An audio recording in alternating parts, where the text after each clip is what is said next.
स्वागत है बच्चों आपका मेरे YouTube channel my study hub में। आज हम सॉल्व करेंगे कक्षा 8 का सामाजिक विज्ञान हिंदी माध्यम का पेपर। चलिए देखते हैं। सबसे पहला प्रश्न है, सही विकल्प चुनकर उत्तर लिखिए। प्रत्येक प्रश्न के लिए 1 अंक निर्धारित है। प्रश्न नंबर 1 है, झूम खेती में बीज बोने के तरीके को क्या कहते हैं? तो झूम खेती में बीज बोने के तरीकों को गड़ाना नहीं कहते, सीड ड्रिल भी नहीं कहते, बुआई करना भी नहीं कहते, छितराना या बिखेरना कहते हैं झूम खेती में। अगला प्रश्न है, उद्यान कृषि का अर्थ है। उद्यान कृषि का क्या अर्थ है? बताइए, उद्यान कृषि का क्या अर्थ है?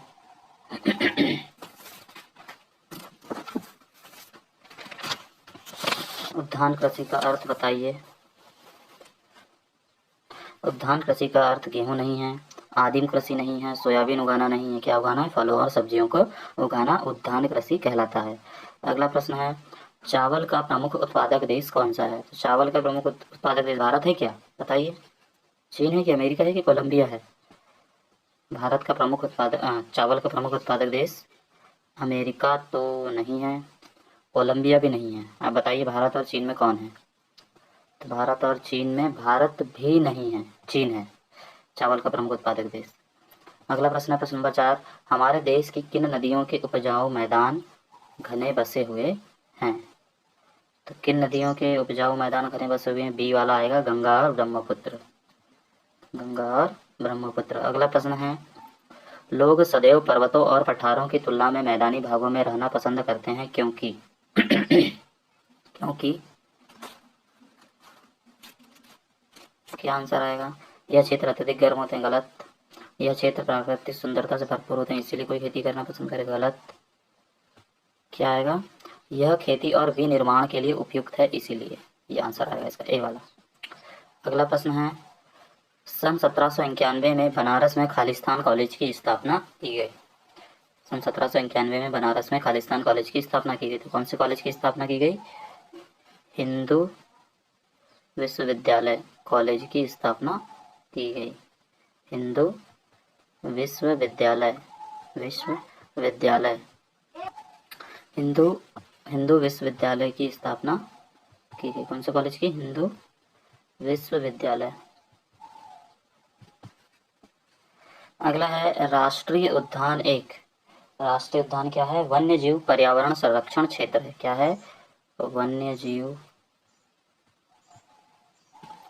पर्यावरण संरक्षण क्षेत्र है। क्या है? वन्य जीव पर्यावरण संरक्षण क्षेत्र है क्या? राष्ट्रीय उद्यान। रोपण कृषि का प्रकार है। रोपण कृषि का क्या है? व्यावसायिक कृषि का। क्या का है? व्यावसायिक कृषि। रोपण कृषि व्यावसायिक कृषि का एक प्रकार है। अगला है, संयुक्त राज्य अमेरिका में किसान एक खालिस्तान की तरह काम करता है। तो वहाँ पर किसान एक व्यवसायी बिजनेसमैन की तरह काम करता है। किसकी तरह? व्यवसायी की तरह काम करता है। व्यवसायी मतलब होता है बिजनेसमैन। अगला है, धातुओं को उसके अयस्कों द्वारा गलनांक बिंदु से अधिक तपाकर निष्कर्षित किया जाता है। इस प्रक्रिया को खालिस्तान कहते हैं। तो इस प्रक्रिया को क्या कहते हैं? इस प्रक्रिया को प्रगलन। क्या कहा जाता है? इस प्रक्रिया को प्रगलन कहते हैं। चलिए अगला प्रश्न देखते हैं। अगला प्रश्न है, महुआ क्या है? शांति। इन सब के उत्तर हैं अभी मैं आपको बता रहा हूँ, आप प्रश्न देख लीजिए, फिर मैं उत्तर चालू करूँगा। 1782 ये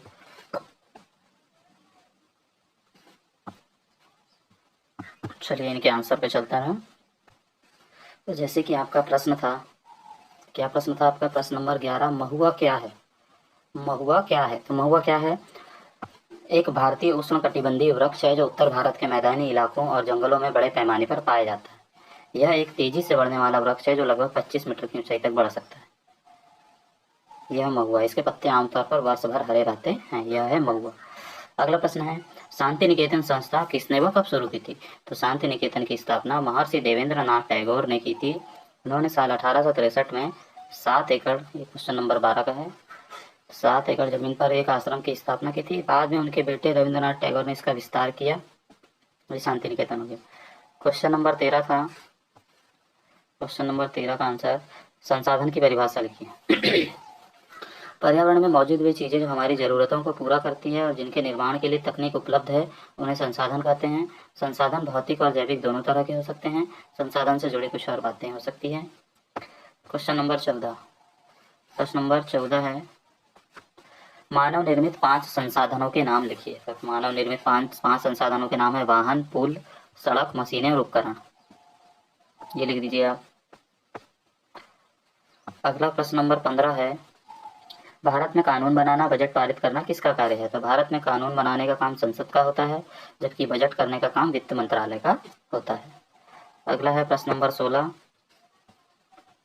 प्रश्न नंबर 16 क्या है, सरकार के अंग कौन कौन से हैं? कानून को लागू करने का काम किस अंग के द्वारा किया जाता है? तो सरकार के 3 अंग कौन कौन से हैं बताना है अपने को। तो सरकार के 3 अंग है, विधायिका, कार्यपालिका और न्यायपालिका। सरकार के इन तीनों अंगों का क्या काम होता है? कानून को लागू करने का काम किसका होता है? न्यायपालिका का, सॉरी कार्यपालिका का। किसका होता है? सरकार के 3 अंगों का काम ये हो गया। तो यहाँ पूछ रहा है कानून को लागू करने का काम किसका होता है? कार्यपालिका का होता है। तो आप यहाँ नीचे लिख देंगे प्रश्न नंबर 16 के आंसर में, कानून को लागू करने का काम किसका होता है? कार्यपालिका का। अगला प्रश्न है प्रश्न नंबर 17। 1782 में जेम्स रेनेल ने भारत का पहला मानचित्र क्या करवा है? जेम्स रेनेल ने भारत का पहला मानचित्र तैयार करवाने की वजह यह थी कि रॉबर्ट क्लाइव को लगता था कि भारत पर नियंत्रण करने के लिए यह जरूरी है कि भारत कैसा दिखता है। रेनेल भारत पर अंग्रेजों की जीत के समर्थक थे और उन्हें लगता था कि नक्शे तैयार करना वर्चस्व स्थापित करने की प्रक्रिया का अहम हिस्सा है। अगला प्रश्न है प्रश्न नंबर 18। प्रश्न नंबर 18 है, 1797 में प्लासी का युद्ध किसके बीच हुआ था? इस युद्ध में किसकी जीत थी? तो प्लासी का युद्ध 23 जून सन 1757 को बंगाल के नवाब सिराजुद्दौला और ब्रिटिश इंडिया कंपनी के बीच हुआ था। और इस युद्ध में किसकी जीत हुई थी?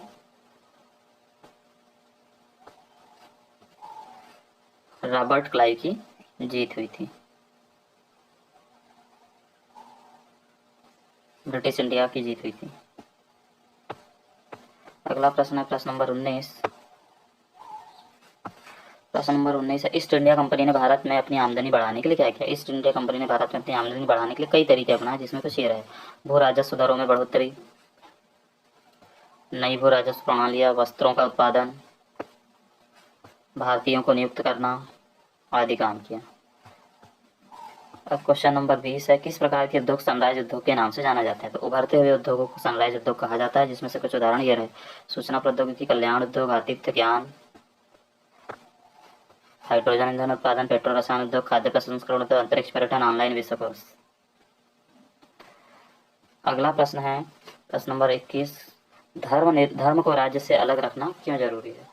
क्योंकि धर्मनिरपेक्ष राष्ट्र से ही लोगों का कल्याण एवं सभी धर्मों का विकास हो सकता है। अन्यथा किसी एक धर्म को अगर राष्ट्र के राजनीतिक एवं गैर धार्मिक इलाकों में दखल दें तो दूसरे धर्मों पर इसका प्रभाव पड़ेगा, जिससे कि राष्ट्र में गृह युद्ध जैसी स्थिति पैदा हो सकती है। अगला प्रश्न है, मतदान प्रक्रिया में अमिट स्याही से मतदाता की अंगुली पर निशान क्यों लगाया जाता है?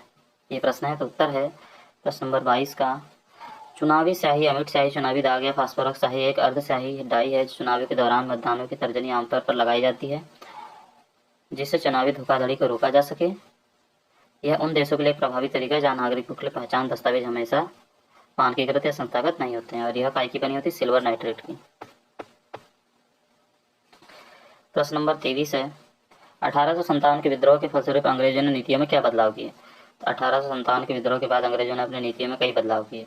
ब्रिटिश सरकार ने भारत पर सीधा नियंत्रण स्थापित किया, इसके लिए ईस्ट इंडिया कंपनी के सभी अधिकार ब्रिटिश सरकार को सौंप दिए गए। शासकों को उनके क्षेत्र पर शासन करने का अधिकार दिया गया। जमींदारों और भूस्वामियों को सुरक्षित करने वाली नीतियां अपनाई गई। सेना में भारतीय सिपाहियों की संख्या कम कर दी गई और यूरोपीय सिपाहियों की संख्या बढ़ाई गई। स्थानीय रीति रिवाज और परंपराओं का सम्मान करने का फैसला किया गया। भारत, मैक्सिको, मिस्र।